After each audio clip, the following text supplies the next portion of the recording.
and welcome. Doug Diamond for another Diamond Report Live. Hope you guys are well today. Yeah, it's kind of a strange one. Some interesting tidbits of information in those two Greg Reese reports. There were two there that were back to back. Thought I would play both of them because they went really well together. And yeah, the head of MEMA, the Maui version of FEMA, Andaya was the guy's name. He has since resigned and cited health issues. He quit for health issues, which means he was terribly afraid for his own health. That's the way I took it anyway. Yeah, so anyways, it's a good report there, though, from Greg. And I hope you guys are doing well. It is 10:12 p.m. on Sunday night, August 20th. So yeah, let's take a look at the news. We've got interesting happenings going on out west. And I was just looking at the chat here. It looks like Miss Emily is not too far from it. I guess she's missing a little bit of the rain, so that's good. But hopefully it will stay away from her. But it does appear, as you can see here on the map, this is on Venture Sky, it does appear that Los Angeles is getting pounded with rain right now. As far as wind goes, it does look like it was pretty windy. This is, again, Venture Sky. If you look at wind gusts, we're seeing some of the heavier gusts, maybe 65 to 70 miles an hour, maybe. Something like that. And you guys can go to venturesky.com if you want to play around with some of the different settings. But, yeah, wind gusts and precipitation is kind of what I was looking at. So, yeah, that's a lot of rain for an area that gets almost no rain. And I used to live there, so I know what I'm talking about. A lot of those riverbeds in Los Angeles were completely dry, and now they are flooded with cars floating down them. So we're going to look at that as we move forward tonight. I've got some different items pulled up on Twitter in particular that has more breaking news as far as that goes. But yeah, let's take a look at a few things here. I've got probably going to have to try and keep it to around 2 hours tonight. I've got some interesting things happening tomorrow, at least early, so I don't want to keep you guys too late tonight because, again, I have to get going early in the morning, which is sort of unusual for me. The other weird thing that happened, and some people in chat were talking, I know Miss Kelly mentioned it, talking about it in chat, a hurricane. So apparently as this hurricane, it's a tropical storm, Hillary, was hitting Los Angeles, they also got hammered with a 5.1 earthquake, 5.1 magnitude, and then a whole bunch of aftershocks. So this is on Gateway Pundit, developing story, magnitude 5.1 earthquake rattles SoCal as Tropical Storm Hillary bears down on the region. Hurryquake is the hashtag. SoCal was rocked by an earthquake as a rare tropical storm moved into the region on Sunday. Yeah, it's very rare, as in never happens. It's that rare. I can't even remember the last time they had a hurricane hit Los Angeles and San Diego as well. It's just unheard of. Never happens. So do you think they are engineering this so that they can cause lots of havoc, wreak all kinds of havoc, and blame it on climate change so that they can have even more of an excuse to build back better? That's sure what it seems like to me. I'm sure it does to you guys as well. Magnitude 5.1 struck Ojai, California, as outer bands of Tropical Storm Hillary made landfall in the region. So you can see here it's 5.1 officially on USGS. Says, meanwhile, Southern California is bracing for the full impact of Tropical Storm Hillary. It was downgraded to a tropical storm on Sunday before making landfall in the U.S. It was a Category 2 with 110 mile per hour sustained winds as it crawled up Mexico's Baja California Peninsula, and they had a lot of damage, a lot of flooding Saturday evening, but weakened as it approached cooler waters. Heavy rains blanketed Southern California on Sunday. Stronger winds are expected later in the evening. So that would be right now. It's currently about, 8:16 out there at the moment. So this Venture Sky thing that we were just looking at, it has a kind of like a predictor thing built in. What we're looking at here is the 10 o'clock actual, rainfall. But if you click play here, it will progress you through, looks like 3 hours or so at a time, and it kind of steps you through where it's going.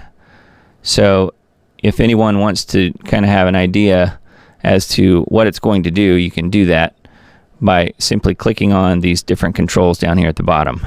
So it makes it pretty easy as far as that goes. So anyways, yeah, it's a good website for sure. And so speaking of the hurricane, the earthquake, here's the USGS, and you can see the 5.1 here hitting at Ojai in California, which is just north of LA. I think that's Ventura County, if I remember right, just north of the main part of LA there. And then there are maybe 20 or so aftershocks ranging from upper 2s to upper 3s, looks like. So quite a few. So that's on usgs.gov is where that is. And so here you can see the hurricane, the Hillary hurricane. This is what it looked like as it was coming into land, making landfall.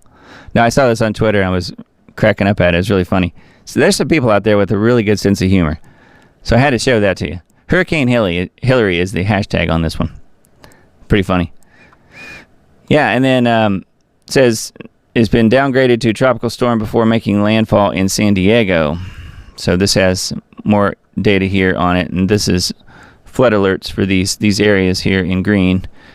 And so, yeah, if you're in the Vegas area, you might want to watch out. There are definitely flood alerts, probably for the next quite a few hours, I'm guessing. But it looks like it's going to go pretty much straight north toward Boise. So Boise's going to have a hurricane, too, in just a little while. It's just so strange. It's just so bizarre that they're pulling off this weather warfare against us, and everybody just looks and says, oh, yeah, it's climate change. It's because we all have air conditioning, we all have cars that are non-electric, and we all are eating beef, and we all are whatever. You come up with your own reasoning for climate change, and the truth is it's none of that, and it is all the above as far as geoengineering goes. But they don't want to talk about that little detail. Do we, Hillary? Yeah, pretty funny. And then here's another kind of makeshift photo here, a Photoshop version of Hillary the hurricane. So this is on the Liberty Beacon is where that is. Towns could get cut off. So they were really hyping it up. I'm not really sure that it's going to live up to all of that. I mean, the worst part, in my opinion, is that those areas where it's hitting really get very little rain. So they're not going to be used to any sort of heavy downpours like that. Unlike many other places, like in the South and in the East Coast in particular. So I don't know. We'll see what happens. There's definitely going to be some localized flooding for sure. This is on Daily Mail. Hurricane Hillary is said to bring a once-in-a-century, that's what they said about the Nashville flood back in 2010, a once-in-a-century hurricane. So once-in-a-century, 10 inches of rain is what this says, to Southern California Sunday, with locals warned to prepare for strong winds and storm surges of up to 9 feet. So I don't know that it will actually get that bad, but I guess, when all the dust settles tomorrow and all of the runoff is happening, then they'll be able to kind of dig out a little bit and see what actually transpired. But I mentioned the Nashville flood, which I was here in Nashville when that happened in 2010. They called it a once in 1,000 year flood, and then literally exactly the same weekend, 1 year later, the same thing happened, and it happened 2 years in a row, and they called it a once in 1,000 year flood. So that's just what they like to do, and then of course they blame it on climate change, which has literally almost nothing to do with it. It's really just geoengineering and the fact that the Earth's weather systems are completely off the rails, completely out of control.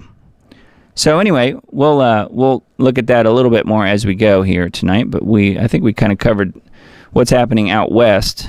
And I brought this. I have this site pulled up because this is a site that I normally will go over new articles on, which is technocracy.news. And someone, I don't remember now who it was, someone mentioned in chat last week that they thought that Patrick Wood may be under the weather, and I've seen now a a post or two of people asking if he was okay.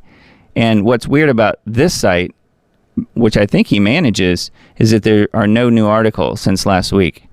So prayers should go out for Mr. Patrick Wood. He's a great guy, and I've met and talked to him a couple of different times. He's been a guest on Lost Arts Radio several times. So hopefully he's okay. And it's very strange that this website hasn't been updated. So I just thought I would kind of reiterate that whoever said that last week, if you found out anything else, let me know. But it doesn't look like anyone has updated this website, which seems very strange to me. So, yeah, hopefully we'll find out more. While I was perusing this website, I found an article here that I had never seen before from, I guess it was back in May, about King Charles. And we're going to talk about good old King Charles. I say that tongue-in-cheek, of course. But let's read through this, and then I want to show you a little video clip of some stuff, and we'll talk more about King Charles, the potential biblical Antichrist. We'll talk more about that as the show unfolds, probably more toward the end of this show. So here's what this says. King Charles plots to accelerate UN 2030 agenda goals and complete digitization of humanity. Nobody in their right mind would call King Charles a communist. He is a technocrat of the worst sort, bent on implementing the UN 2030 agenda with its 17 SDGs, all of which sum up in historic technocracy from the 1930s. Charles also intends to require his subjects, quote unquote, to swear an oath of allegiance to him as king, which you guys probably remember that. Technocracy is the clear and present danger to the entire world. I don't disagree with that. I think that was Patrick Wood's writing right there. But get a load of this next sentence. I thought it was pretty interesting that he wrote this. And again, we're considering here that Charles could very well be the biblical Antichrist. And this sentence says, World Economic Forum and the United Nations are so concerned that the goals of Agenda 2030 Sustainable Development and the Great Reset, aka technocracy under a one world beast system, are in jeopardy of not being fulfilled by the appointed date, that they have called for a summit in September to discuss how they can kickstart their stalled totalitarian agenda. So September 18th through 19th, so that's coming up here in just a few weeks, in New York, will mark the beginning of a new phase of accelerated progress towards the Sustainable Development Goals, according to the UN website. So this is something we will definitely be keeping a sharp eye out for, and I would enlist your help in this too. If you guys, I mean, it may be front and center and everybody may be talking about it, but then again, it could sort of be one of those things that they try and play it down if too many people are on to what they're doing, especially if they're the ones causing weather warfare all over the world and destroying Hawaii and trying to destroy the west coast of the United States, and who knows what else they're doing. Anyways, so this is pretty interesting, and this is an article that I will link to. Again, it's from back in May, but I just now saw this on technocracy.news because I happened to be poking around on here earlier today. So, pretty interesting, definitely. J. Edward Griffin on needtoknow.news. This is his really good website, good news site here. I found a few articles on here too I thought I would mention. Australian banks stop using cash, checks to be terminated by 2030. There's that key date again, right? 2030. And if Jesus comes back, when I think he might, which is Feast of Trumpets 2028, he will be cutting short the days, will he not? Cutting short the days. So this says, Australia, banks are deserting towns and suburbs and leaving Australians without ready access to their cash and banking services as it moves toward a cashless society. Governments and banks can use people's access to their money to control them. Australia plans payment reforms that include a digital ID that can be tracked. Australia also plans a central bank digital currency. And Australia is also part of the British Commonwealth, just like New Zealand, just like Canada, and so many other countries, which means they are under the auspices of King Charles. You know, again, more information on the cashless society that they are building right under our very noses, and they're going to force us into it, I'm afraid. I think that's what the Great Reset's all about, don't you? Georgia, Fulton County released Trump indictment before the grand jury finished voting. But they blamed it on a snafu. They always do. Blame it on a technical glitch, which I think I've got an article pulled up on that in a little bit. If it's not next, we'll get to it. The Fulton County, Georgia court's website briefly published and then removed, when they got caught, a document on Monday, August 14th, listing criminal charges, including RICO charges against Trump. The release of the document came before the grand jury had finished convening. The jury hadn't even gone into deliberation, so the county clerk was essentially telling the jury how to vote, or it was a predetermined outcome. I tend to think it was probably that. Critics are raising alarm. The grand jury is now tainted, which of course it is. We know that. If you watch the whole Alex Jones fiasco in court, you would know that already anyway. Later Monday evening, President Trump and 18 others were indicted by the Fulton County grand jury. The indictment, unsealed Monday night, was identical to the leaked charging docs posted to the Fulton County clerk's website. It was like exactly the same. I mean, every character was exactly the same. Attorney Dershowitz said that the Democrats' strategy is to fabricate bad convictions against Trump fast in order to kneecap him before the 2024 election. Yeah, and they keep setting everything up for March, this coming March, so that whenever it starts in March, it will draw it out for months, and that's going to be stepping right into the election season. So it's amazing how many things are scheduled for March and April next year. Not right now, where they should be hashing it out if it were real, right? Which, of course, is not real. So, anyway, that's on needtoknow.news. And one more from that site. It was Pelosi, former Capitol Police Chief, reveals setup behind January 6th. Tucker Carlson released an interview with former Capitol Police Chief Stephen Sund, who provided details about what happened on January 6th, 2021. Sund said that the then House Speaker Pelosi refused to authorize the deployment of the National Guard at the Capitol despite Sund's pleas, and that federal agencies withheld information and warning signs of potential dangers prior to the riot. I would put the riot in quotes. According to Sund, the National Guard didn't show up until 6 p.m., hours after the fatal shooting of Babbitt. He also claimed that the Pentagon deployed resources to the homes of generals, but not the Capitol. So here's the interview here. If you want to check that out, Tucker on Twitter. And I guess Tucker's going to have to change the name of his show already, isn't he? Because it's not Twitter anymore. It'll just have to be Tucker on X, I guess. Didn't consult with Elon before he put his show up there, I suppose. Anyway, yeah, needtoknow.news is where that is. And then, let's see, Becker News is this article. Hawaii governor in aftermath of deadly Maui wildfires. I'm already thinking of ways for state to acquire the land, which that was in the Greg Reese video that we already watched. But here's an article talking about it. Hawaiian Governor Josh Green revealed plans for the state to potentially purchase properties in the seaside town of Lahaina, which was devastated by the deadliest wildfire in modern U.S. history. That's saying a lot, too, because we've been around a while. So I'm already thinking of ways for the state to acquire the land so that we can put it into workforce housing and put it back into families. Well, didn't the families already own the property? Shouldn't insurance cover what the losses were? But no, the government wants to step in and confiscate the land. That's what it sounds like to me, which, of course, that is what they want. They want to build a smart city, just like we already heard about earlier. So anyway, there's more information here, including a video that's embedded. Becker News is where that one is. Maui resident says we were winning against the fires until the water was shut off. So, and that's not the only person that I've heard say this. And, a lot of people have been saying, I think initially because it looks so much like the Paradise, California disaster as well, back in, I think it was 2018, that this may have been dews that were caused by this. And I've looked at it a lot more at this point, this Maui situation. And personally, I think it was arson on an industrial scale. That's what I would call it. And it appears to have been started either by gas cans that were found. Some melted gas cans were found. And And of course, they did it at a time when the winds were just right to push the fire. I don't know how the boats caught on fire. That's really strange. I will give you that.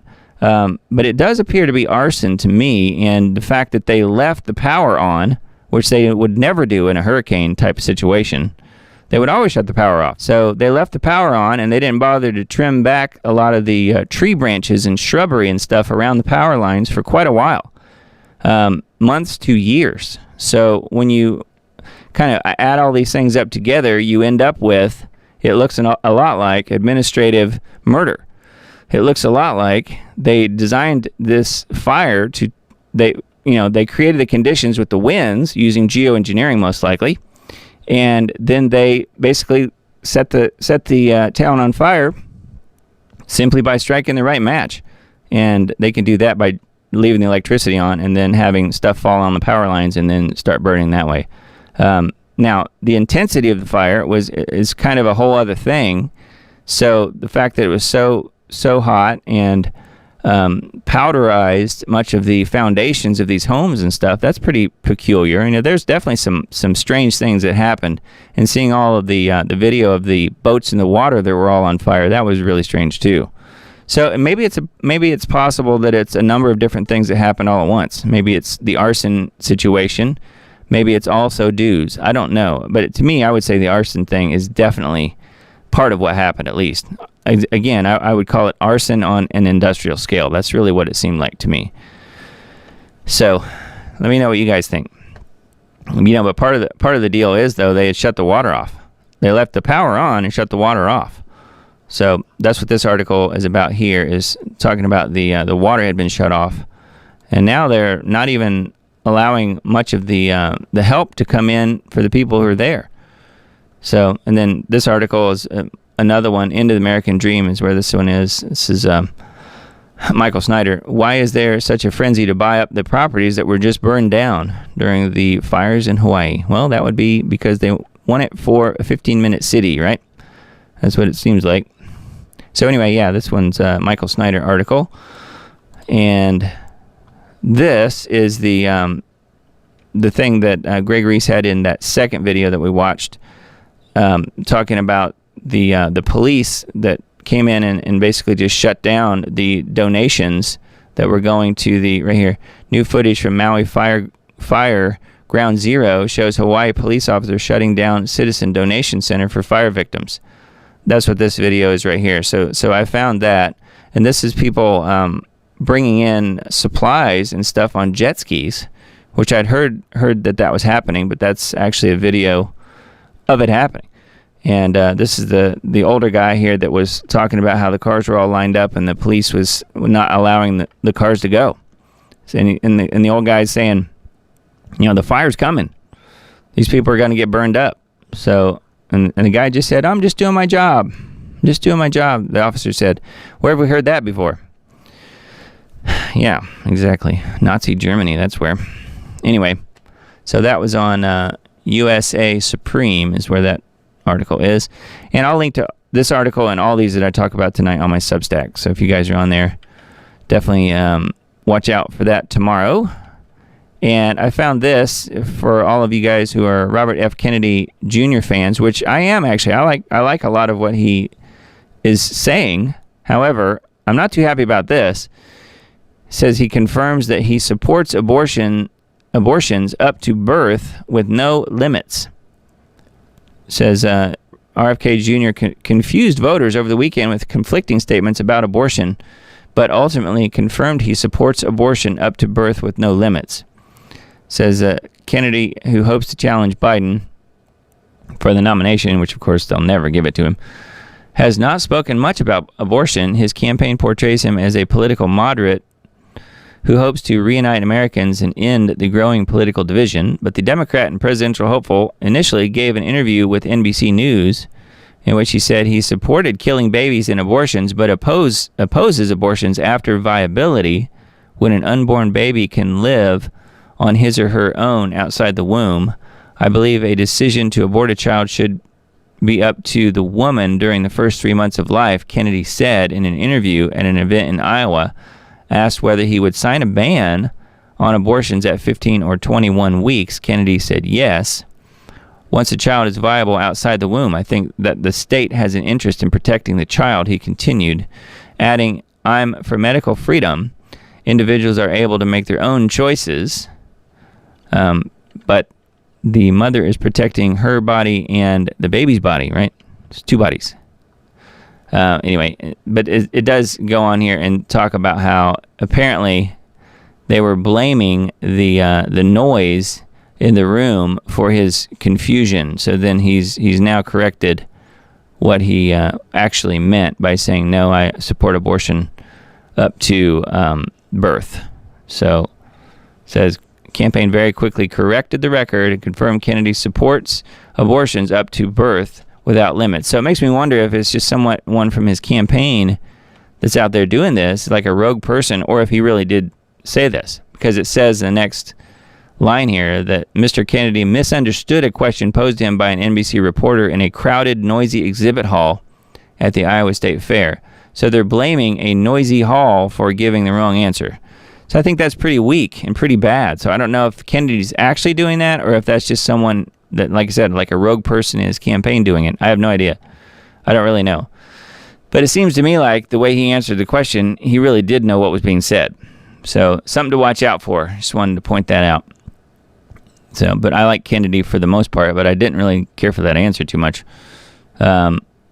Nearly a fourth of states introducing biometric digital IDs, and more than half are Republican red states. This is on leohoman.com. If there's one indisputable fact when it comes to the epic changes now enveloping the world as everything, even money and humans themselves, become digitized, it's this. The race to install a global totalitarian control grid is taking place outside of the normal left-right paradigm. Yeah, it's building the beast system, and it's built. Everything you see being argued within the left-right dynamic is a smokescreen meant to distract and deceive. Conservative Republican states like Iowa, Mississippi, Georgia, Utah, and Ohio are just as eager to advance the digital ID/digital currency recipe for globalist control as liberal Democrat states like California, Michigan, Maryland, and Hawaii. And it says, read on as we break down the latest developments on the topic that nobody wants to discuss in public. I hate to keep repeating myself, but I will say it again because I'm afraid it is not sinking in for the vast majority of Americans.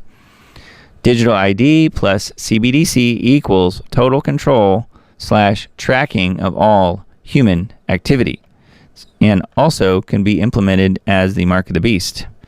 But anyway, Leo Hohmann has some really good articles, I think, and this is a pretty lengthy one, but there's some good stuff here for sure, including some video as well. So yeah, leohohmann.com is where that is.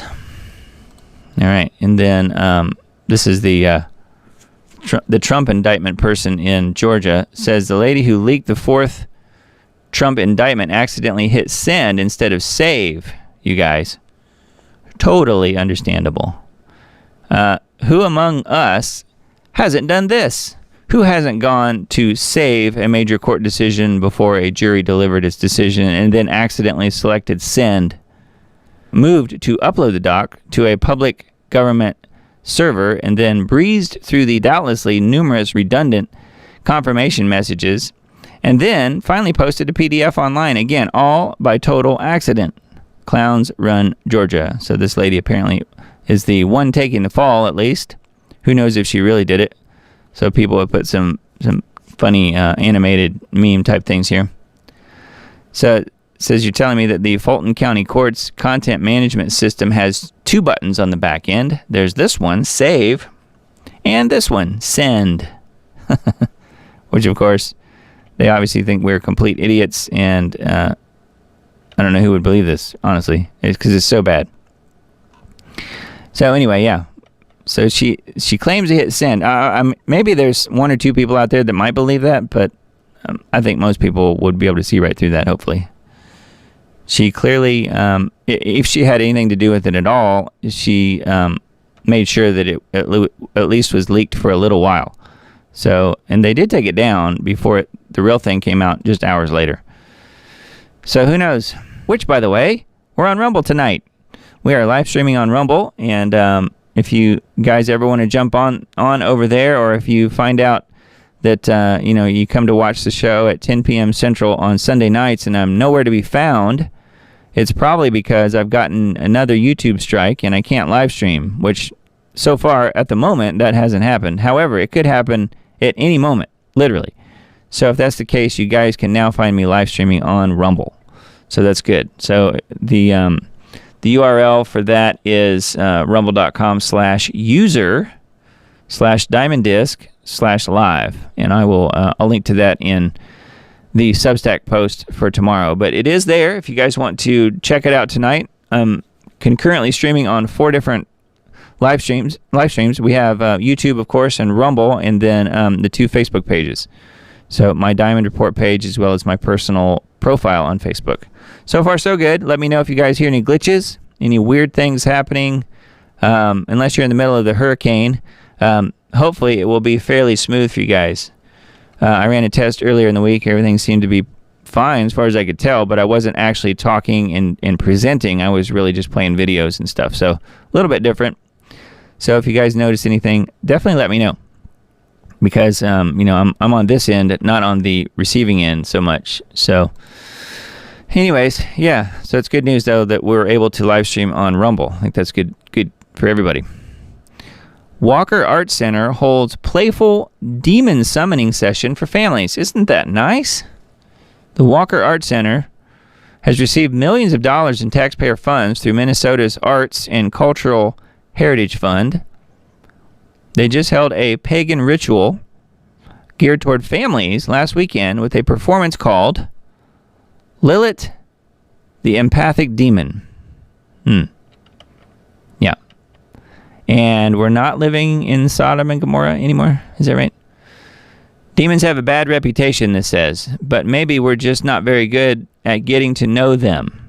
So they want to get to know the demons, make nice with them, because they're not so bad. They're just misunderstood. Demons.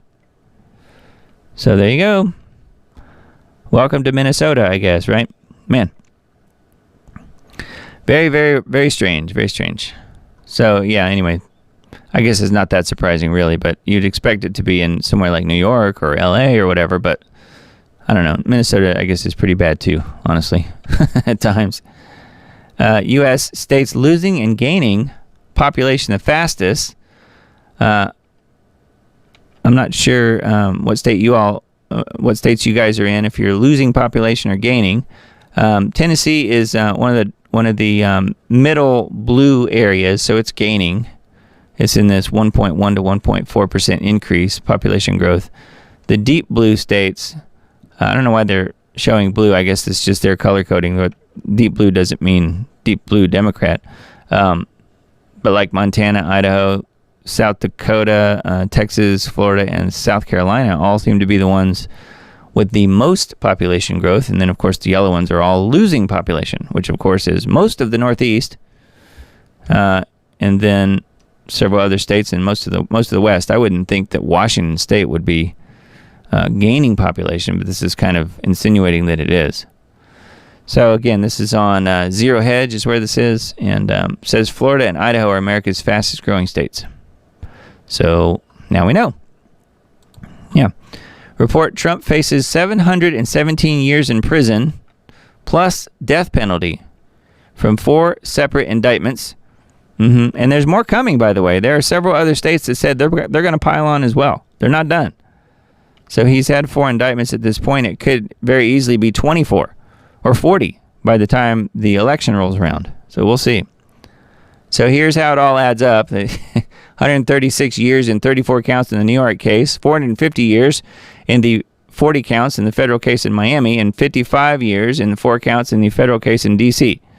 So there you go. 717 years in prison. Well, he might be too old to run for president by the time he gets out. I don't know. Very strange. Daily Mail article I've got here is Facebook is slammed for censoring posts linking increase in whale deaths along the East Coast to offshore wind farms. I've mentioned this before, but it's been a while ago, not the Facebook aspect. But the fact that whales are beaching themselves and literally dying from these wind farms. So I don't know if you guys knew about this, but apparently Facebook has been censoring posts about it. It says nearly 300 whales have been beached from Maine to Florida since 2017. Environmentalist Schellenberger claims the social media giant is covering up for the government. Well, of course they are. Comes as Zuck is accused of removing Facebook posts on White House orders. So yeah, they're trying to cover up the whale deaths now. So it's not just about Hunter Biden's laptop. Now it's also about whales being killed from these wind farms.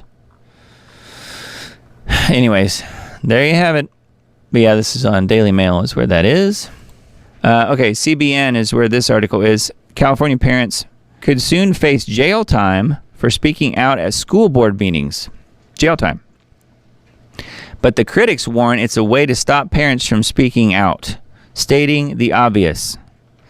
That's why I had that highlighted. Parents in California could face jail time for speaking out on behalf of their children at school board meetings if the state legislature passes a bill that would criminalize any adult for disrupting or creating, quote, substantial disorder. Critics warn that it's a way to stop parents from speaking out. It adds that adults cannot materially disrupt classwork or extracurricular activities and cannot be involved in substantial disorder in any meeting of the governing board of a school district, the governing body of a charter school, a county board of education, or the state board. The bill was amended to change the meaning of harassment from lawful violence or a credible threat of violence to a school employee to now being defined as torments or terrorizes the person. After 2 infractions, the person could be subject to a hefty fine or even a year in jail. So that's what happens when you start disagreeing with the teachers who want to teach your kids about the gay lifestyle or whatever they want to teach them. Doesn't matter. I found this article too. I didn't know if you guys knew about this. Man, it's seriously disturbing. News Wars. Charred remains of entire families found huddled together in Maui homes. Morgues out of body bags. Locals claim. I know there are at least 480 dead here in Maui. Don't understand why the authorities are not saying that, one local says. Well, they're hiding it. That's why. Makes them look bad. Maui authorities are drastically downplaying the true numbers of casualties of the wildfires that swept through Lahaina. They believe the actual death toll to be at least 480. I don't know what the official death toll is at this point. I haven't really paid attention on that because I know whatever it is, it's a lie. Are they still saying it's around 100 people or so? I don't know. They're probably going to slowly creep it up. This tweet here says 480 confirmed dead, 800 more body bags ordered. And this is after going only through 13% of the houses. So I don't know. I'm not sure. There's the Greg Reese video that we watched a while ago. So this is on News Wars. And I was looking on Ed Dowd's Twitter page. He always has some really good information because he's on Maui. And he's saying, okay, it's coming out. Over 1,000 missing and many will be children. Governor's own words. Obviously, he is distancing himself from local Maui officials. Transcript, Hawaii Governor Green on Face the Nation today, I guess. Then there's a transcript of it. Let's see. How hard is it for the government to issue a missing persons list? Seriously, cover up and slow roll beyond the news cycle is my best guess. So yeah, that's what they're doing. Slow roll for sure. The crowdsourced Google Excel list stands at 885 missing. Tons of disclaimers as it relies on people putting people on the list. So yeah, I mean, who knows? They could be plugging people in there that, you know, if it's crowdsourced, it could be totally compromised. It's really hard to say. Let's see. What else did he say here? There's you guys know about the book that came out. He mentions that. This book on Amazon was published 2 days after the fire and has a 1-star review touting climate change. This is an AI-generated scam. Plugging an agenda is my guess. I think he's right. Especially when you look at the name that it's written by Dr. Milestones.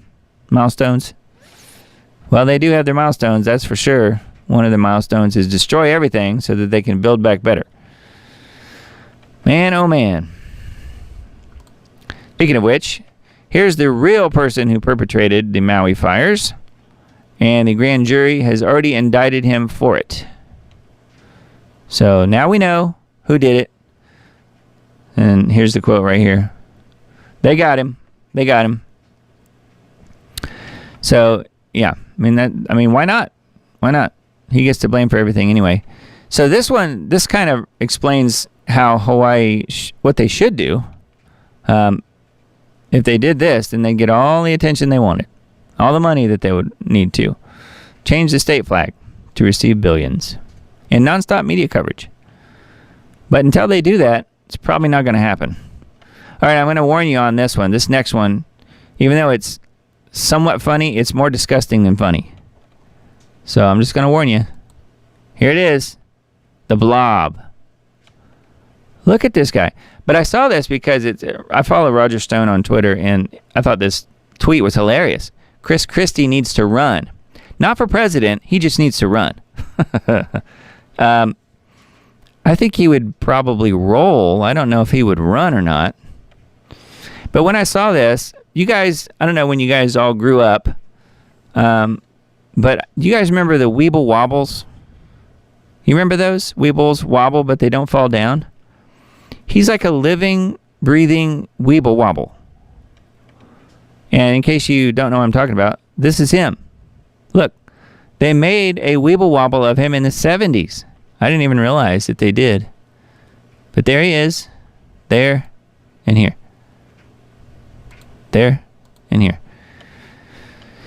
So, Governor Christie is now Governor Weeble Wobble. Man, scary stuff. So you guys know about this song. Everybody's been sending it to me because they know I'm involved in music. Richmond, north of Richmond. Yes, I know about the song. But yeah, thank you guys who sent it. It's a really cool song, good song. It says that the artist Oliver Anthony has turned down $8 million from stunned music execs, and he says there's nothing special about me. So how about that? He turned down $8 million. 9 days ago, Oliver Anthony's gritty coal country ballad, Richmond, North of Richmond, was published on YouTube. And it's got about, last I saw, I think it was around 28 million views, something like that. The song has become the blue-collar political anthem for millions of Americans ahead of the 2024 presidential election cycle. On Thursday, Anthony revealed his real name is Christopher Anthony Lunsford. He said the viral response to the song blew him away and only anticipated it would get hundreds of thousands of views, not millions. So even hundreds of thousands is still viral. That still would be really good. But yeah, it's gotten tens of millions. I think it was, like I said, 28 million maybe, something like that. Number one on Apple, iTunes right here. And talking about the fact that he's a former factory worker, lives in a forgotten part of the U.S., Appalachia, which I would also add is a very poor area for the most part. Yeah, it's a pretty interesting story, and it says he on a lengthy Facebook post says that he turned down an $8 million deal from stunned music industry executives. He said, "People in the music industry give me a blank stare when I brush off $8 million offers. I don't want 6 tour buses, 15 tractor trailers, and a jet. I don't want to play stadium shows. I don't want to be in the spotlight. I wrote the music I wrote because I was suffering with mental health and depression. These songs have connected with millions of people on such a deep level because they're being sung by someone feeling the words in the very moment they were being sung. No editing, no agent, no BS. Just some idiot and his guitar. The style of the music that we should have never gotten away from in the first place." Amen to that. Well said. So, yeah, they just can't believe that he wouldn't take the $8 million and everything that goes along with it, including the ability to curb what he's saying, I'm sure, as well. A little censorship would be thrown in there, too. You can be sure. So, yeah, there's some pretty interesting stuff about it here, and the video is embedded if you haven't heard the song. It's a really good song. Not your traditional song structure. I would point that out as someone coming from the music business side of things. And but his vocal is really good, and I thought it was really, really well done. I listened to it once a day or two ago and thought it was really cool. Good track. Richmond, north of Richmond. Really good title. Okay, activistpost.com. We'll just look at a few of the headlines here. Hawaii state government attempts information blackout on Maui fire, refuses media access. Yeah, I heard they had a 12-mile no-go zone for the media around it. So that's pretty interesting, huh? They want to make sure no truth comes out. Although I have seen some drone footage. I don't know who's getting that and how, but apparently, there are some independent journalists that are able to get some info. These are America's most affordable states to live in this year, which kind of touched on that a little bit ago earlier. Compounds hiding in plants could be the key to cleaning up microplastic pollution. So we've all heard about the plastics and everything. What's wrong with Fed now? Everything. Yeah, no kidding. The global uprising against CBDCs has begun. Yeah, let's hope so. Is there meat glue in your food? That sounds super disgusting. Buying secondhand is gaining popularity. Well, that's partly because people are broke, I would say. And then what I mentioned earlier, independent data shows dozens of power grid malfunctions at the start of the Maui wildfires. Could utility smart meters have played a role? They always do. I think smart meters are super weaponized and indeed probably did play a role. Although I do think it came down to them just not shutting the power off. And high winds, possibly arson, mentioned all that stuff earlier. So yeah, some good articles on activistpost.com. And I've got a few Gateway Pundit articles, so we'll just go through those real quickly. Hawaii Democrat Governor Green says climate change amplified the cost of human error with Maui wildfire response. Yes, it's climate change's fault. All those people died. So he was apparently on Slay the Nation. And this guy that was mentioned in the Greg Reese video as well, talking about diversity, equity, and inclusion with regard to water. Very bizarre. Anyways, yeah, they're putting out the globalist talking points for sure when it comes to Maui. A tweet from the future. Thought this was kind of interesting. CBS, their news, CBS News refers to Biden as former President Biden. CBS News recently referred to Biden as former President Biden in a tweet during a live broadcast. The incident occurred as CBS News was covering a news conference held at Camp David, where Biden was meeting with leaders of Japan and South Korea when he wasn't on vacation. The original tweet read, "Watch live, President Biden holds news conference at Camp David with leaders of Japan and South Korea." CBS just referred to Joe as former President Biden. Do they know something that we don't? That would be a little confusing. So here's a lot of the tweets back and forth, people talking about it. But yeah, I mean, who knows? They did that too. Fox News, I remember, did that with Ginsburg, saying they splashed up a thing on the page. This was several years ago, before she died, saying, her birth year and death years, whatever year that was. It was probably about 2018, something like that. And of course, she hadn't died. So that's pretty weird that CBS News had that little glitch. I think it was probably just a glitch. They hit send instead of save. That's all they did. Wayne Root, what just happened in Maui proves America is being destroyed and abandoned by Biden and Democrats. Yes, and captured by globalists, too. Take it a step further there, Wayne. Anyway, there's quite a bit here on this article, Gateway Pundit. Okay, so here's the singer that I mentioned earlier. Richmond, north of Richmond. Watch people from all different backgrounds react emotionally to the impact of the song. So there's a few links here to some different tweets and things talking about how people are reacting to the song, which I wasn't necessarily going to show that, but there's a good article about that if you care about it. Green energy disaster. Hawaiian Electric blamed for fires after concentrating on green energy projects rather than safety of existing infrastructure. Yeah, like I said, they didn't trim the trees. You do that and you leave the power on, you got a real problem there. The fires in Maui were not caused by climate change and could have been prevented. No kidding. Yeah, I mean, I think it's one of those situations where if they'd just been trimming the trees and they would have shut the power off, no one would have died, or at least they wouldn't have had very many, for sure. Certainly not hundreds or thousands. Speaking of pilots, I thought this was kind of strange. Watch, United Airlines pilot snaps, takes an axe to the barrier gate at the Denver airport. You know what's at the Denver airport, don't you? Lots of craziness. I don't know what made this pilot enter goblin mode, but whatever it was led him to the point in his life where he was in uniform at the Denver airport, furiously swinging an axe at a parking barrier in front of God and commuters and everyone. All right, I guess you want to see it, don't you? I'm going to mute it. All right, here goes. Surveillance video appeared to capture the moments when a United Airlines pilot destroyed a parking lot arm with an axe in Denver. It doesn't look like he destroyed it. It looks to me like he needs some axe-wielding lessons. He's not doing a very good job. Kenneth Henderson Jones, 63, told authorities he just hit his breaking point.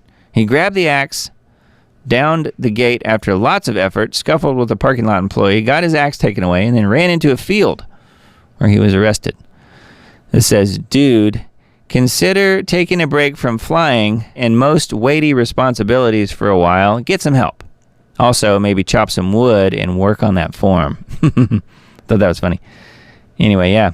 So he just loses it. Maybe it's because he's in Denver. You guys know about all the crazy Denver airport stuff. Maybe he just saw Blucifer one too many times. You guys know about Blucifer? The blue... one of the horses of the apocalypse, Lucifer. I don't know. Anyway, he snapped. All right, Wall Street Journal. Hawaiian Electric focused on climate change over preventing their power lines from starting fires. You know, again, this is the main story at this point. This one's on Information Liberation. So they are definitely blaming the power. You know, and nobody seems to be asking the question, why was the power still on? Because it's always shut off. So you guys know about the city that they're building for migrants?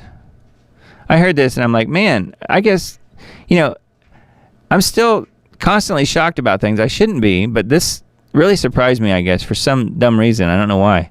What about you guys? They're building a city for all of the illegals just north of Houston. It has a name. It's called Colony Ridge. Look it up. Everything is bigger in Texas, including this sprawling migrant enclave. The largest illegal alien colonia, I guess, in the U.S. is getting bigger. Located just north of Houston, the massive Colony Ridge development is home to more than 75,000 residents, nearly all of them migrants. They're building a city for the illegal people that are coming in across the border. A huge city. Why don't they ship them to China and let them live in the empty cities? That was my response to that. Anyway, yeah. New city for migrants, and everything's free. Just come on in.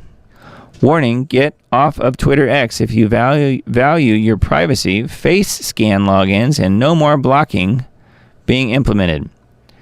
So I'm on Twitter, although I'm not going to put up with all that stuff. I do know that they do want to do the selfie face scan type,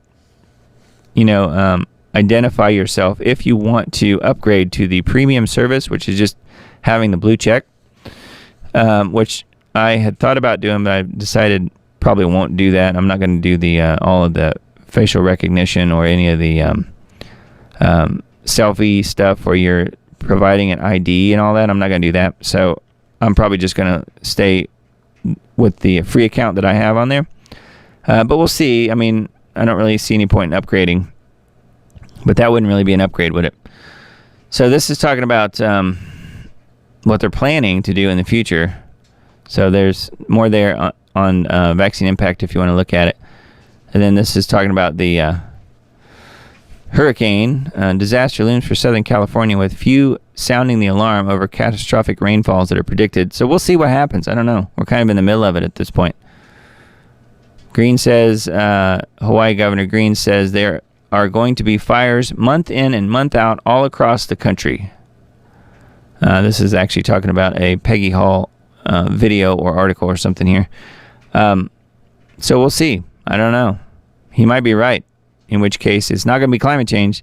It's going to be human-induced, but it's going to be arson, or it's going to be geoengineering, or both. Unprecedented hurricane heads towards California, which we talked about that earlier. Warning to the followers of Satan, God has energy weapons too. Thought that was kind of interesting. And are you ready for the collapse of the medical system? I think that's where we left off last week as far as the headlines go. VaccineImpact.com. Geoengineeringwatch.org on this week's broadcast says authorities are still sifting through the ashes of the completely incinerated tropical island town of Lahaina while Hurricane Hillary heads for Death Valley. What's wrong with this picture? Why are weather forecaster script readers predicting 3 times more rain in the deserts than in the coastal regions where Hurricane Hillary is scheduled to make landfall? Why is the U.S. Matrix media completely ignoring the over 1,000 wildfires still burning in Canada? California is again on fire. Matrix media is now warning Texas will be next. We are constantly warned of smoke inhalation dangers, but is it just smoke that we're breathing? Of course not. Is the extreme and worsening climate chaos just nature, or is there much more to the story that we're not being told? What comes next? How bad will it get in the coming weeks and months? Latest installment of Global Alert News is below. So that is August 19th broadcast. Definitely check that one out if you have the time. And now we've reached the point where we want to, I wanted to bring this up. This is back to Charles. And this is related to, well, I sent an email out. If you're on the Substack, you probably already saw this. You may have even seen this video. It's from Now You See TV. It's kind of a long broadcast, but I thought it was pretty good. A lot of it was a rehash for me because I've heard Tim Cohen speak on this subject quite a few times at this point, and I think he does a really good job of explaining it. And I don't know if you guys have seen the video, but I thought I would play just a couple of minutes of this and see what you guys think. There were 2 things that kind of stuck out to me near the end of the broadcast. And let's listen to this first, and we'll come back and talk about it at that point. But I'll just stay on the screen here and just play it. So here we go. And Charles was crowned King of Israel on May 6th, though most of the public doesn't know that. That was done. He wasn't crowned only King of the United Kingdom or England or those Commonwealth nations that accept him as their monarch. Furthermore, and this is in the second edition of the book, one of the reasons its publication was delayed a little bit, the rabbinic community, some of them in Israel, had prepared a gold crown and a Torah scroll to present to the Messiah when he visits from abroad. They prepared this years ago. Charles is planning to visit the United Kingdom soon, maybe this year. Or excuse me, Israel? Israel, yes, Israel. Thank you. So he's planning to visit. There's every possibility, and I mentioned in the first edition of my book that it was announced on national television in Israel that Charles is a descendant of King David. More than once. This is back in 1998. That had already been announced. There have been more announcements since. So that means the rabbinic community is actively looking at the British monarchy as being the source of the Messiah, most likely. Now that the monarchy would come along and show an official lineage, which is available with the book, that's why I showed that on Prophecy House's site, Queen Elizabeth II's official lineage published in London, which makes the claims explicitly on it. Now that he's been crowned, and there's a male monarch instead of a female monarch, in the days that the nation state of Israel has been reconstituted, Israel, for the first time, the rabbinic community there can say, okay, where's the Messiah? And I believe that they are looking at Charles as that individual, apart from some individual who is ostensibly doing miracles and that kind of thing in the ultra-Orthodox community there in Israel, as an anti-Messiah.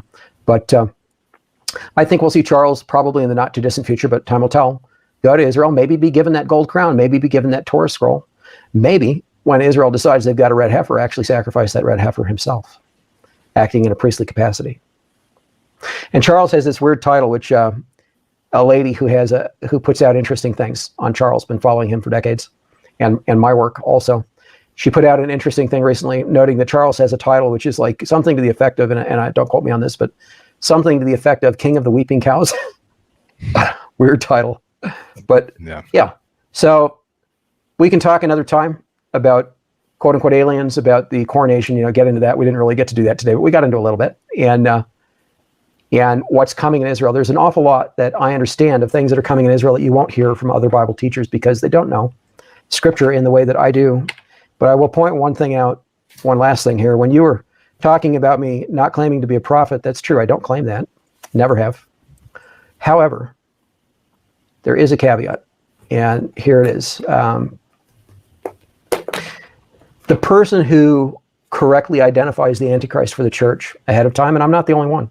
Monty Judah did that also, but he didn't write the book and so forth. I'm the one God chose to write the book, as it were. But the person who does that for the actual Antichrist correctly in history, by definition, has understanding of Scripture.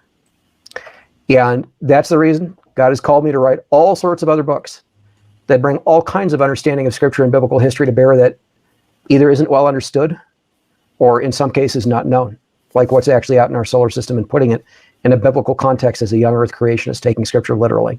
So I'll just leave it at that. So I don't claim to be a prophet. What I do claim is to understand the prophets. So that's the distinction that I make. Well, I think everybody that teaches the Bible would hope to understand them a little bit. Am I right? I would hope that if you're trying to push eschatology, I think that it's important. Are there any points though that you feel like you're like, okay, I'm not 100% sure on this. This is there's a possibility that I could be in this wrong point right here, or do you think you got it all figured out 100%? I'll answer that first. I know I don't have it all figured out. Yeah, there is one, and it got me into some hot water actually with my children. When in 1987, I'm going to go back before I had children. In 1987, when God showed me who the Antichrist was, here Charles was, already an adult male, already called the most eligible bachelor in the world, already popular throughout the world, already running the world, behind the scenes, me not knowing that yet, but knowing how popular he was, that he was old enough already to take on the role of the Antichrist and being known to everyone in the world, basically. So I thought, okay, here we are, 1987, God shows me who the Antichrist is. He's ready to go. That's what I thought, right? So I didn't think we had that long before the tribulation week would begin and Armageddon would occur. And then we've had all these false starts over the decades, right? Where it looked like this could be it, this could be it, this could be it, and then it hasn't happened yet. And right now, as we're speaking, there are people out there who know that Charles is the Antichrist, who are putting out some good information on him. Most of it's good, not all of it, but we're putting out some good information on him, and who at the same time are saying, but I'm a pre-tribulationist. And one of them is even predicting that the tribulation week will begin this year. Apparently, that's how he comes across. That he's saying it'll begin around COP28. Yeah, many are. I'm speaking of one though who's out there promoting Charles as the Antichrist. And unless those folks come around, they're going to get egg on their face. They're going to find out, no, whoops, I was wrong. The church is going through the tribulation week entirely, and then the Great Tribulation within that week, the latter half. I have always been clear that we're going to go through the Great Tribulation. I've always been clear that Charles is the Antichrist. Never wavered for a moment on any of that. But where I have struggled is the timing. And I'm looking at the timing, John, from the perspective of knowing that the millennial kingdom begins at the end of the year 6000 biblically. That's when it starts. So the tribulation week ends at that point. We can add up the years in Scripture and know that we're close to the Lord's return on that basis alone. And I've actually done a complete volume, and it was finished in the early 1990s, more or less finished, in the Messiah History and the Tribulation Period series, an entire biblical chronology. I actually did one.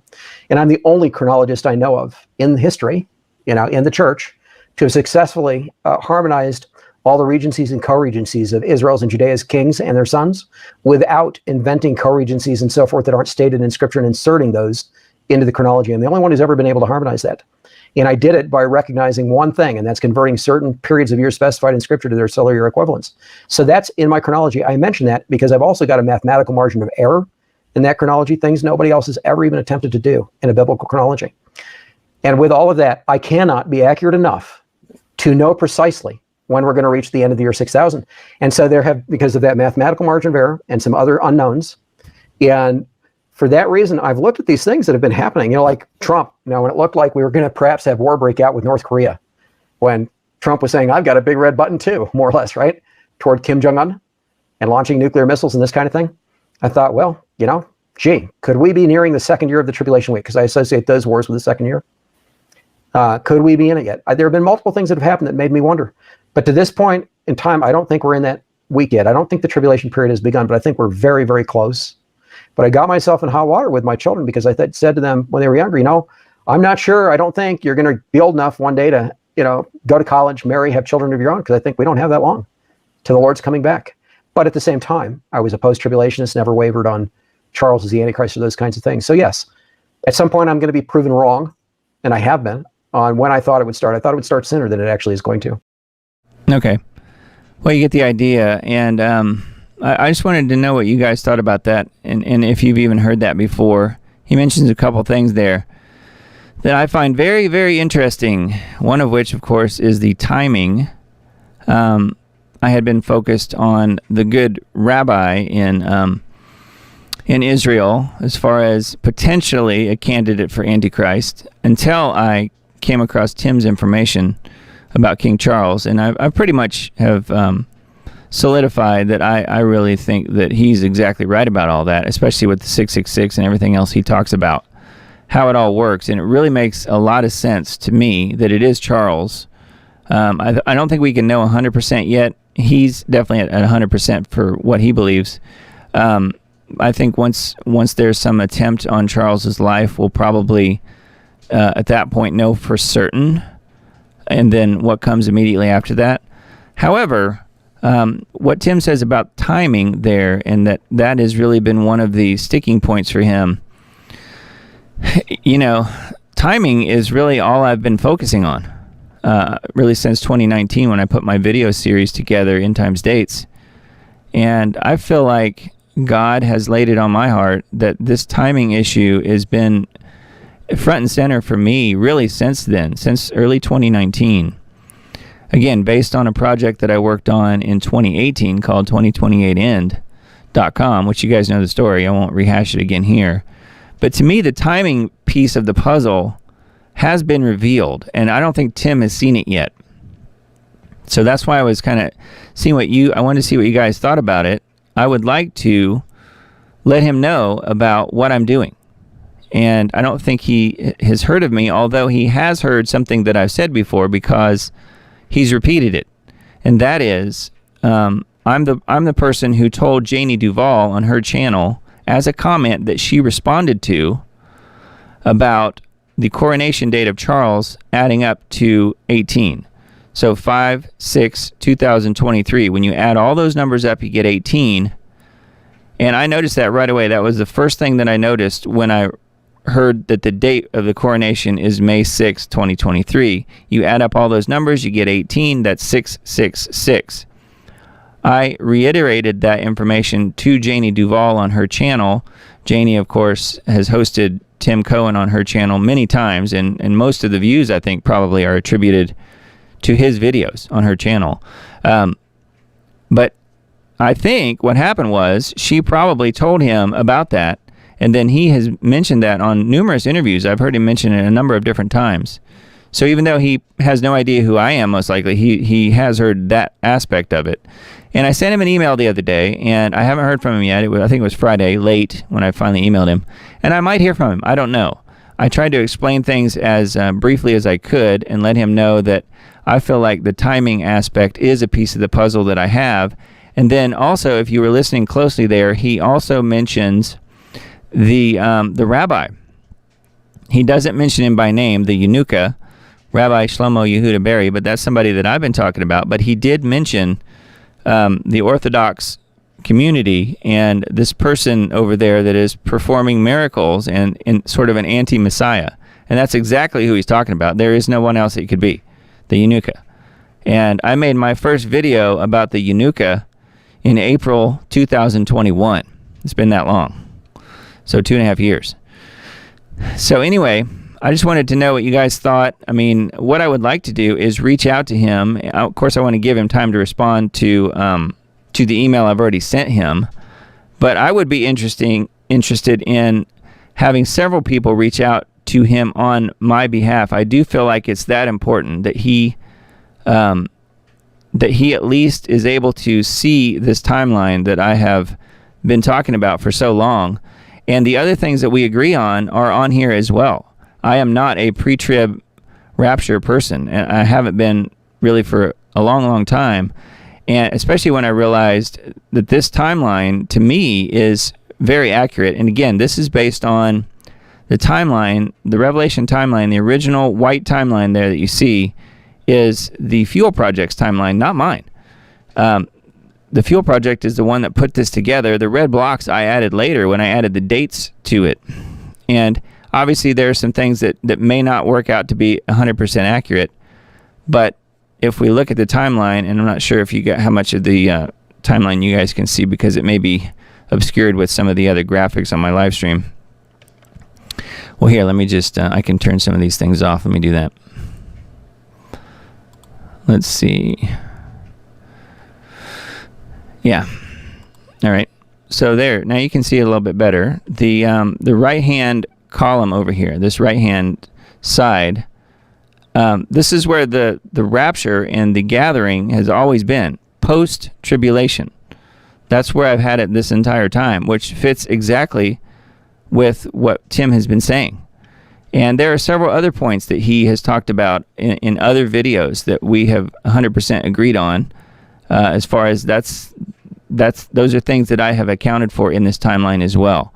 So I do think it's highly interesting that he's saying the things he's saying, that he's, the missing piece to the puzzle is timing, and the fact that he basically mentioned the Eunucha without mentioning the Eunucha, the rabbi. So I don't know. Let me know what you guys think. I do think that it's very interesting, and I would like to be in touch with him only from the standpoint of explaining to him that this timing aspect could be right. I mean, I'm not saying that's 100% right, but it could be. I feel like God really laid it on my heart back in 2019, as I've already mentioned. So anyways, yeah. So the other kind of semi-interesting thing is that I noticed that he mentioned the Eunucha's name, just saying the Orthodox rabbi in the video. I stopped the video right when he said it. It was at 3 hours, 8 minutes, and 7 seconds. If you add up all those numbers,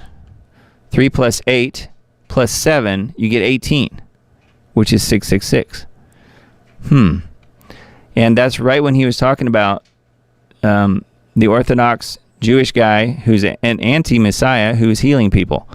I still think that particular guy is going to play some role. I do think he probably will be the Moshiach. I think he will be the Jewish Messiah. I think that he knows that he's the Jewish Messiah. They're just waiting for the perfect time to announce it. Personally, that's what I believe will happen. But yeah, he mentions it at the time, in the timestamp on the video, that equals 18, 666. And the other thing is, at 3 hours, 13 minutes, and 7 seconds is when he talks about timing. The word timing is at exactly 3 hours, 13 minutes, and 7 seconds. And when you add up those numbers, you get 14, which is 2 sevens. So anyway, I always kind of look at stuff like that just to see what happens, just to see if it's interesting. So 3 hours, 13 minutes, and 7 seconds. 3 plus 1 plus 3 is 7, plus another 7. That's 14. That's 2 sevens. God's perfect number. Right exactly on the word timing when it comes out of Tim Cohen's mouth in the video. Is it an accident? Is it a happenstance? I don't know. Maybe not. Maybe so. Who knows? All right, well, let me turn this stuff back on just so I don't forget. And I want to make sure we see you guys' chat. So speaking of which, let's take a look at the chat and see where we are. We've got most of the articles covered, I think, actually, and we've watched the few videos that I had. So let's see what you guys are saying in the chat. Yes, the hurricane. The hurricane earthquake. I mean, who knows? Yeah, I think it was funny. I was on Twitter earlier tonight, just seeing what was going on with the hurricane/earthquake, and there was a funny tweet by somebody that said that it's official that God hates California. I thought that was kind of funny because you have the hurricane happening, and then at the exact same time you get an earthquake too. Pretty wild. Agreed, Doug. Someone is responsible. Nothing about the scenario was natural. Yeah, as far as the fires go, yeah, totally agree. Definitely was not an organic thing that happened all on its own. It was definitely a process that was pushed. Like I said, an administrative decision to murder all those people. Sure what it seems like. 3,000 to 4,000 degrees. Man. Yeah, chemicals when mixed are equivalent to thermite. That could be. I don't know. I mean, something powderized all of the foundations of the houses, and it was still inexplicably a house or two that was completely left unharmed and standing. Obviously, you guys knew about the church. I showed that last week, the church that was unharmed. I think there was kind of like a park around it, so that might explain that a little bit. But how do you have completely pulverized foundations and powderized homes, which means there would have been basically nothing left of most of the bodies, I would think, and melted cars and everything else, and then you have some greenery of things like that we all know about that was fine. I don't know. I never did hear about the plastic type things in this fire. Now, in the Paradise Fire, a lot of the plastic structures were fine. This one, I don't know. I sort of think it all burned from what I could tell, but you're just going by the drone shots and stuff that you see, so it's really hard to know. Paul Preston of New California Movement did an interview with Dave Hodges. Okay, good. Yeah, I like Paul. I've talked to Paul before. He's been on Lost Arts Radio. That we've had him on the show several times, and the whole New California Movement is really incredible. He's done some amazing work in that regard. Yeah, love Paul Preston, New California, Kathy says. Yeah, he definitely is approaching the dividing up of California, which I think really should happen. I don't know that it will, but I think it should happen. And the way that he and his group of people are doing it, they're definitely going about it the right way. I volunteered for a year with New California. It was great, Kathy says. Okay, good. Yeah, a lot of people do think Trump is the Antichrist. I don't think so.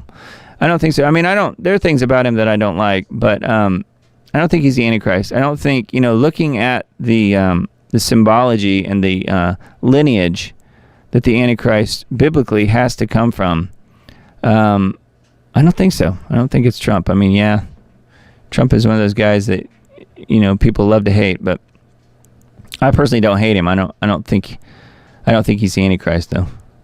Anyway, but yeah, I mean, there's entire YouTube channels dedicated to that. And then on the other flip side of that, you have lots of people that think that it's Obama, which I think that he's certainly an Antichrist. Yeah, for sure. I don't think he's the Antichrist, but Kathy says, Doug, so we're in tribulation now, correct, since 2021? That's what I have said, yeah. I believe that 2021, September, if you extrapolate it out, if Jesus returns in September of 2028, 7 years exactly before that is September 2021.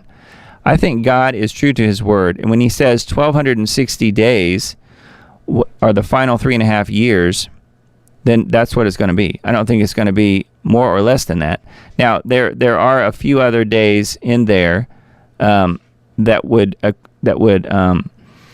correlate with the bowl judgments that when you add them all together, it's 1,260 days plus another, I think, 75 days.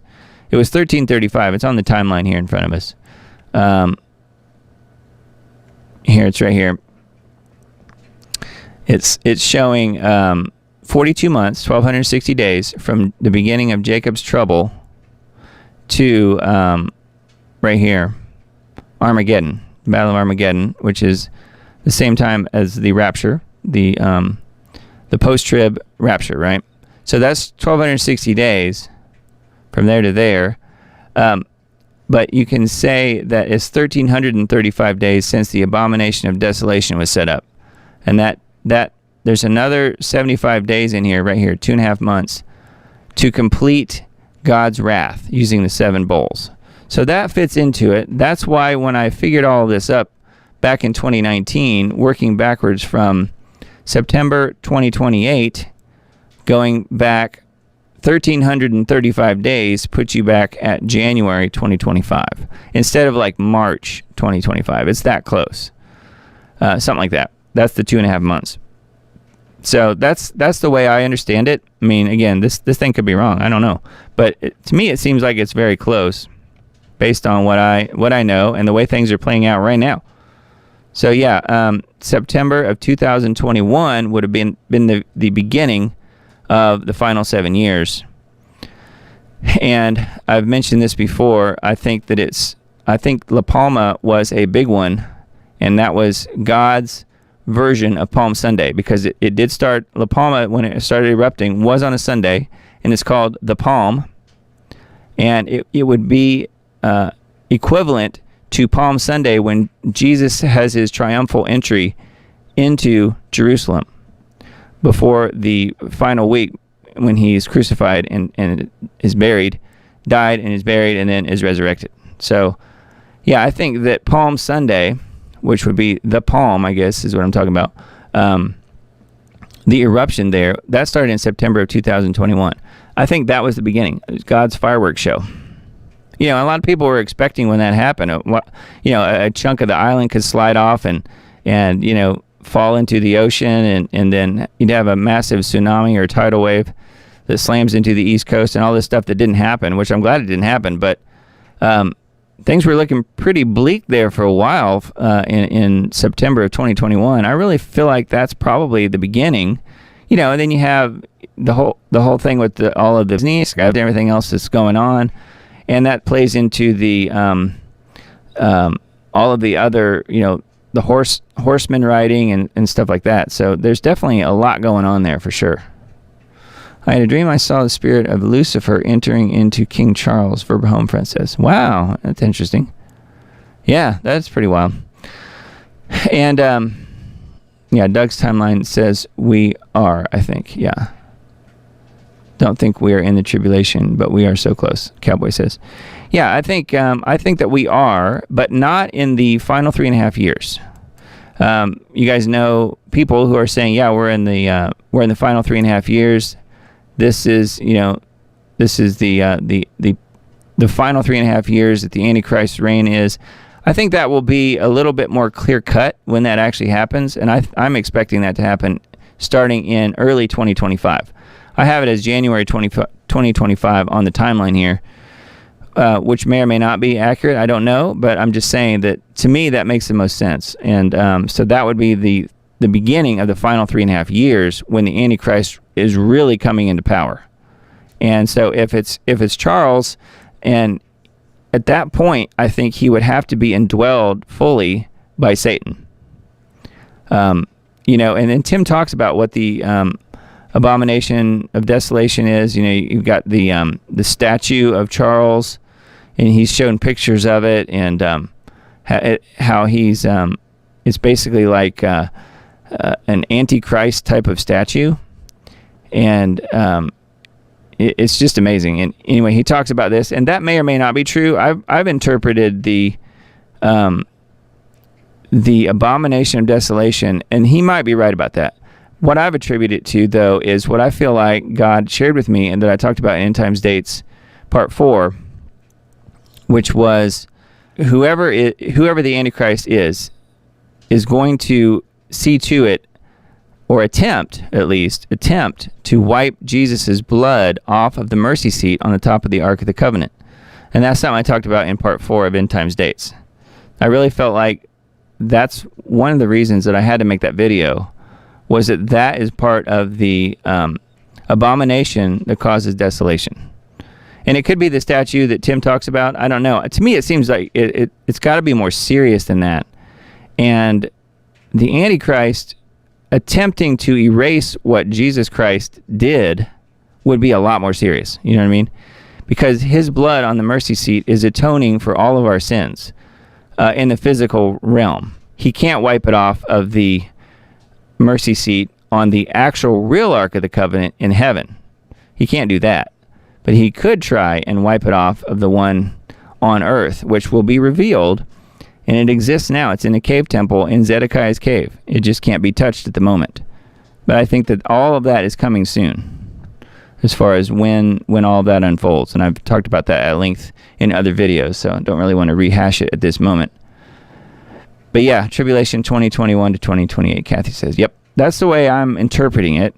Yeah. Give a link, Doug. I'll reach out on your behalf. Okay, thanks, Susan. Yeah, why don't you, I probably have your email. Why don't you email me and you can reach me through Substack or just leave a comment or whatever. And I'll send you an email that has his contact. He has an official email that's associated with his publishing company.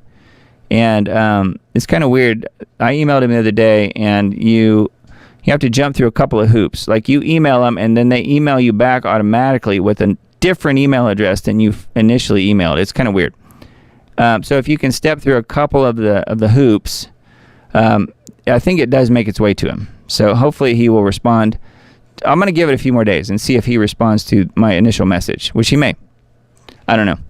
Kelly says I will contact him too. Okay.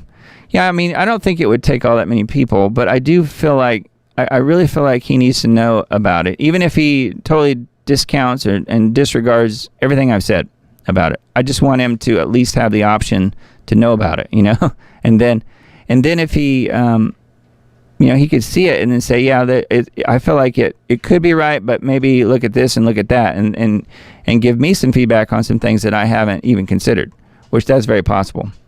When the AC enters the third temple, the tribulation begins.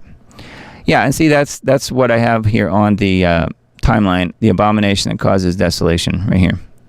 Abomination of desolation, right here. Yeah, so that's on there. Red heifers are sacrificed. Yeah, and the red heifers are already there.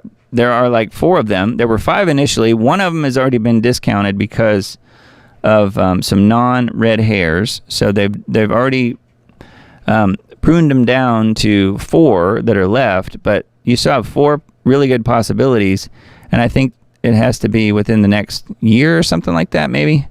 So there's still time for that to actually happen. So I don't know.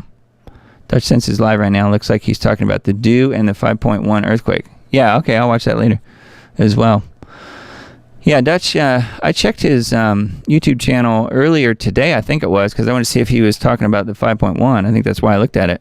And it was still quiet, so I knew he hadn't done any broadcasts. And it looked like in a couple weeks, which is unusual. Yeah, microwaves don't melt plastic. Yep. I know, but I don't know if in the case of Maui, if the plastic stuff was melted or not. I hadn't really even seen anything on that. That was definitely an issue in Paradise, for sure, in the California fires. Yep.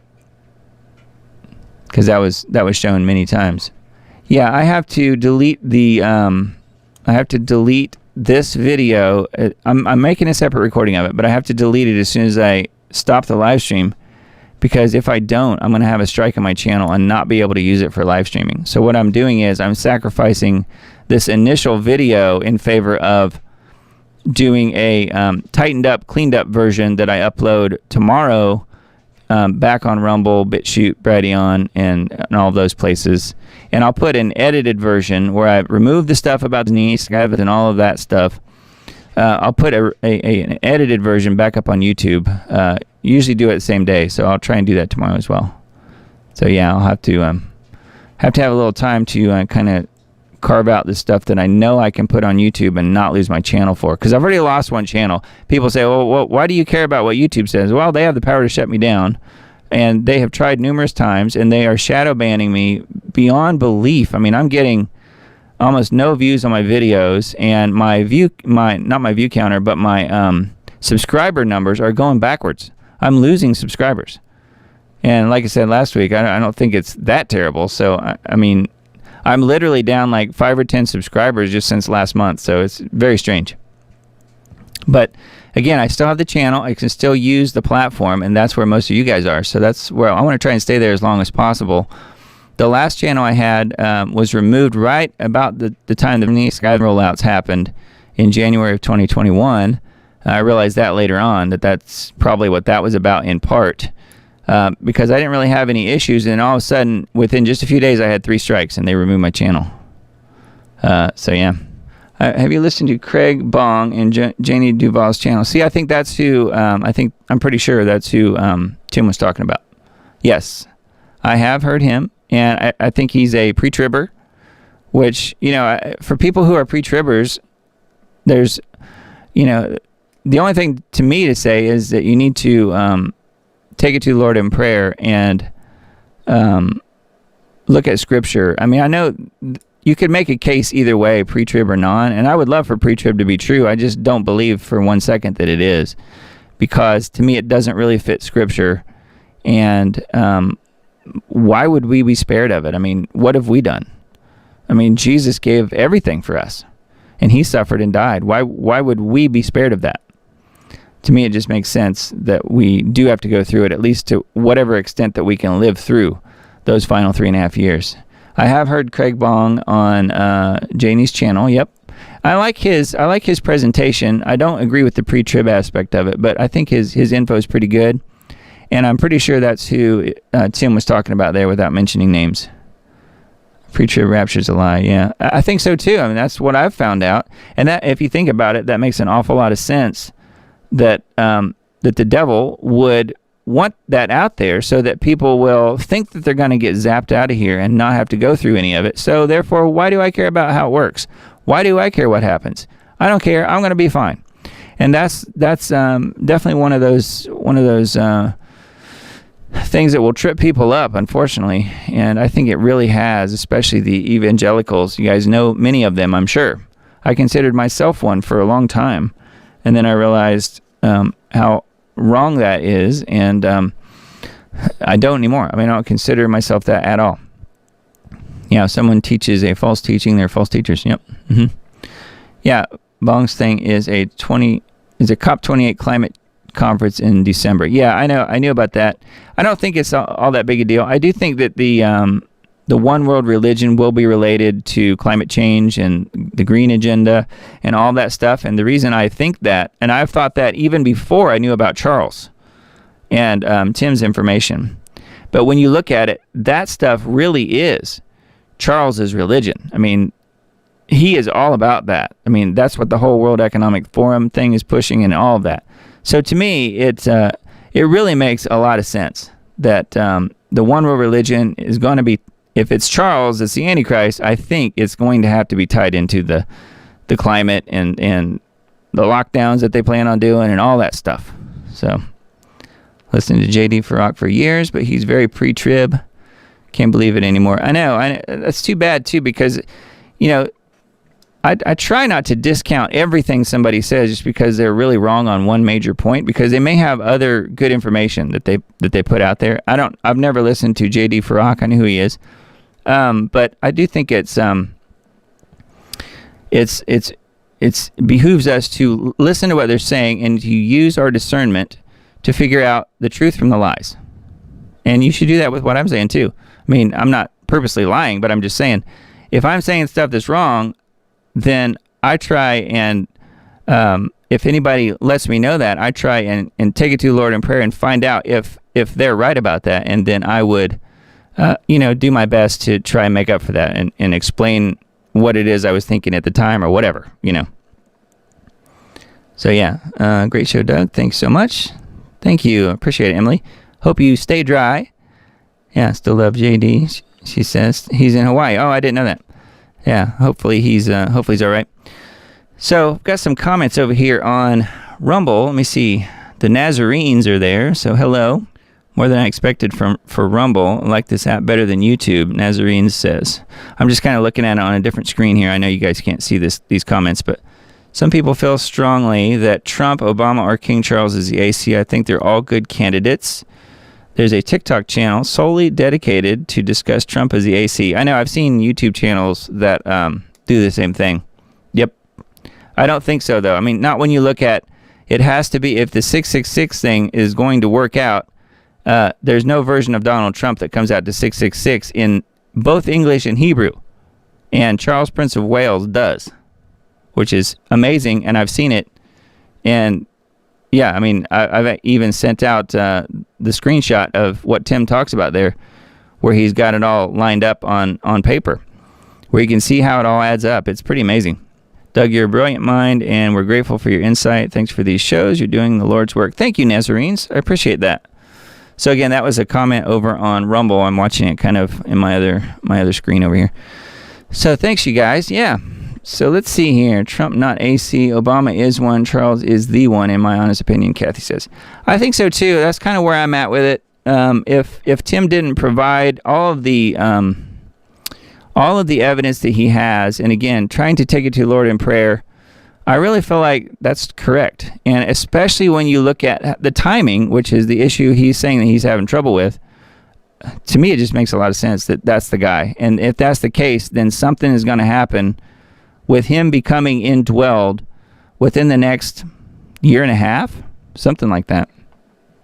Yeah. Pretty crazy. We are in a crazy, weird sci-fi world, are we not? Man. Well, let's see here. Before we get too far ahead. Oh, I was going to mention this. This is, well, here I have a different screen. One of the things Tim mentioned was the 6,000 year. We are ended the 6,000 year. And you can see there near the right edge of the screen, it says 2028 is the 6,000th year. So this is the kind of thing that I would like to show Tim, and it's actually in my first End Times Dates video, End Times Dates Part 1. And this graphic is right out of 2028 End, which is a project I worked on back in 2018. So, yeah, this is, I mean, to me, this graphic kind of explains it all. I mean, it's you know, you can see the year 28 at the year 4,000. The year 2028 is the year 6,000. And this goes even further, talking about how the prophetic creation week works in conjunction with the different 1,000-year millennial pieces, the 1,000-year chunks here. The first 1,000 years is related to what God did on the first day. And it can also be summed up as Adam and Eve in the spiritual fall. And the second day, you know, God created the sky in the midst of the waters, could be related to the Noah's Ark global flood and so forth. So you can see how the creation days are connected to the different 1,000-year sections. The first 1,000 years, the second one, the third one, the fourth one, the fifth one. The sixth one is related to, it says, on the sixth day, let man take dominion over all the earth. And that would be related to the 6,000-year section, the Antichrist, the Great Tribulation. You can see there sandwiched between that and the seventh set of 1,000 years is the millennial reign of Jesus Christ. So, to me, that graphic kind of helps explain things. I like it, and I think it might help Tim sort of understand this timing thing as well. But anyway, I wanted to show you guys that because I did mention that in the first End Times Dates video. Okay, so this is the Substack. If you guys aren't on it, please jump on it. Put your email address in there. It's free, and you'll get all the links and everything I send out tomorrow when I ship all of the links out to you guys, all the articles I talked about tonight. And this is the shop. This is the Diamond Report store, which the link for that is in the upper right corner, shop.thediamond.report. Different shirts and hats and, I don't know, different odds and ends, mugs, water bottles, laptop sleeves, all kinds of stuff in there. If you're interested, no pressure. Again, it's there if you guys are interested in it. That's really all. And I wanted to mention this. This is something I mentioned last week, and it's done. I don't know how I did it, but it's done. I worked on L.A. Marzulli's film, UFO Disclosure number 6. Is number 6 in the series. And it's entitled Cattle Mutilations. But the video is done. That is literally just me working on the video. Me working on that project. And it's really only for geeks. I mean, pretty much you have to be a geeky person to really even care about the steps involved in mixing the sound for a film. Sounds super boring, but actually I tried to make it as interesting as possible, and I kind of compressed it down to just an hour, but it took me, I don't know, several hours to do the actual work. But it is there if you do want to watch it. It's on the YouTube channel because it was YouTube safe, I felt like, and didn't really get into anything that was medical misinformation when you're talking about mutilating cows by space aliens, which of course that's not exactly what's going on, but anyway, as far as YouTube goes, I guess it was safe for that. And I do have a Vimeo channel. I've never mentioned it, but it is on my Vimeo channel too. Yeah, I fix sound in movies, Emily says. Thanks for watching that, Emily. Yeah, you acted like you enjoyed it. And I like hearing that because I think what I do is, for a living is semi-interesting. It's interesting to me for sure, and some people are really interested in it. But yeah, mixing film for the movie and mastering it, making it sound as good as I could. And it was a lot of fun. I mean, it's to me, it's a good way to make a living, and I'm able to do that, and then that's how I'm able to give away what I do, as far as not requiring any sort of subscriptions or anything like that. I'm not running advertising. You'll notice we've been going for 2 hours and 36 minutes at this point, and you've not seen a single commercial yet, I don't think. Yeah, that's because it's all funded by me. I'm just, I have a day gig, and that's my day gig is doing things like mastering and mixing music, and in this case, it was the audio for a film. So yeah, it's just something I enjoy doing, and that's what that particular video is about. It is there on YouTube, but I mentioned also it's on my Vimeo channel, vimeo.com/diamonddisc. If you guys want to ever look at that, it doesn't have any truther type videos on it though. It's all music industry related stuff. So feel free to look at that if you guys want, especially any budding songwriters and groups and singers, people like that out there. You might want to look at that channel. There's quite a bit of music stuff on there when it comes to again, the other stuff that I do for a living. And then this is my Rumble channel, and this is my BitChute channel, which I just hit the 5-year anniversary mark. I got the little award on there the other day for 5 years on BitChute. That's pretty wild. Time flies, huh? And then Brighteon, Diamond Disc on Brighteon, and Diamond Disc on ClickView. And I think that's it. This is my website where I was talking about. I do all the engineering related stuff. So yeah, that's diamonddiscaudio.com is where it is. So yeah, thanks you guys. I certainly appreciate it. I guess that's all I had for you guys tonight. Let's see if there's any last comments. But thanks you guys for being here. Yeah, it's been a lot of fun tonight. And I will post the final version of this video at some point tomorrow. It's been in the evenings. It usually takes me most of the day because I do one other live stream during the days, during Mondays. I do another live stream for Lost Arts Radio. And because of where it sits in the middle of the day, in order for me to be able to get this video cleaned up and uploaded, it's usually from morning until, late afternoon or so by the time I'm able to start uploading it on the different platforms. And then by evening, I'm usually able to have it completely finished, get all of my links, and send everything out on the Substack. So look for it by tomorrow evening, and we will talk then. Hope you guys have a super blessed week. And yeah, let me know on reaching out to Tim. I think that's the next step for me. I definitely want to let him know what's going on as far as the work that I've been doing and see what he thinks. So yeah, thanks you guys for being here tonight. I certainly appreciate your time, and I guess we can wrap it up. I don't really have any other videos tonight, so we can just end it. And again, hope you have a super week this week, and let me know if you guys have any questions. Leave a comment on any of the videos, and we'll do it again next week. Same bat time, same bat channel. It'll be 10 p.m. on Sunday night next week. So we'll do it then, and we'll talk to you again very soon. Take care.